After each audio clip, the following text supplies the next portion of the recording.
Les personnes les plus vulnérables à la chaleur. Les températures climatiques élevées produisent des effets plus sévères chez certaines personnes. En effet, il existe des individus plus vulnérables que d'autres à la chaleur car leur organisme, leur activité ou leurs conditions de santé limitent leur capacité à faire face au climat. Certains groupes de la population sont plus vulnérables à la chaleur. Que ce soit en raison des caractéristiques de leur organisme, ou alors à cause de leurs conditions spécifiques de santé. Ces personnes doivent être particulièrement attentives à leur protection pendant l'été. Nous devrions tous appliquer les mesures de base de protection. Par exemple, il faut porter des habits adaptés, s'hydrater constamment et ne pas s'exposer au soleil pendant les heures les plus chaudes. Cependant, les individus les plus vulnérables à la chaleur doivent renforcer ces mesures. Parmi les groupes les plus vulnérables aux hautes températures, nous retrouvons les enfants de moins de 5 ans, les personnes âgées de plus de 65 ans, des individus qui souffrent de maladies chroniques, ceux qui réalisent des activités physiques en plein air. Voyons maintenant en détail chacun de ces groupes. Les enfants sont plus vulnérables à la chaleur.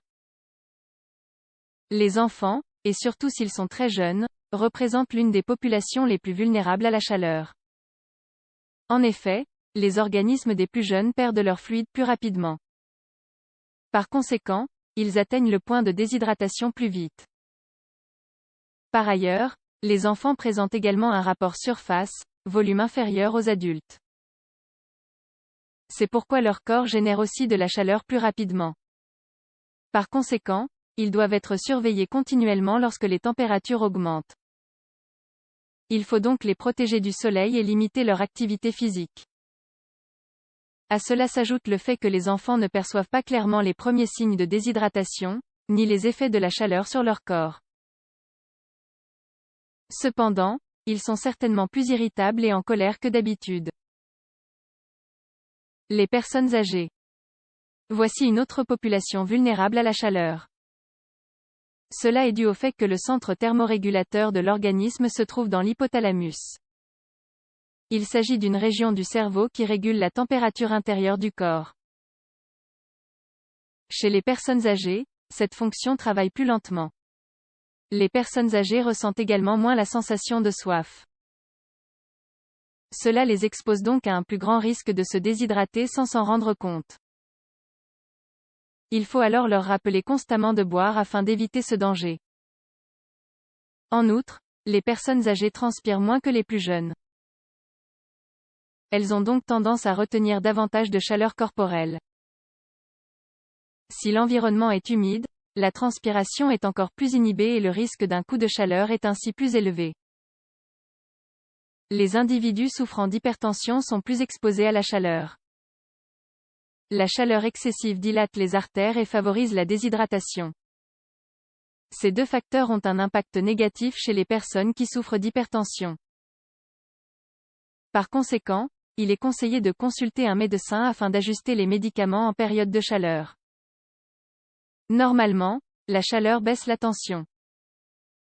L'effet des médecines traditionnelles conduit parfois à ce que cette baisse atteigne un niveau insuffisant.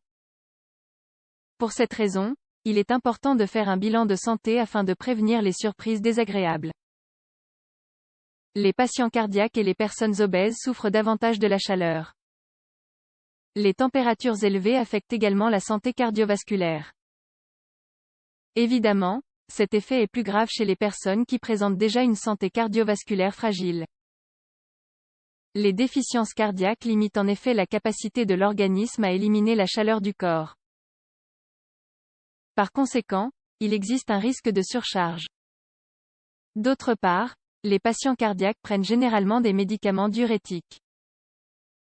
Cela conduit à l'élimination constante de l'eau dans le corps et réduit la capacité à transpirer. Ces personnes sont donc relativement exposées à la déshydratation. Par ailleurs, les personnes obèses ont aussi de grandes difficultés à dissiper la chaleur de leur corps.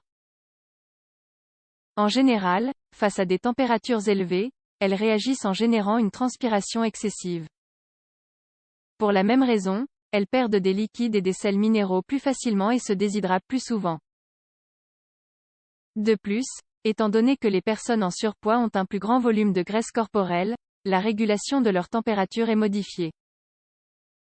Elles sont donc plus susceptibles d'être victimes d'un coup de chaleur.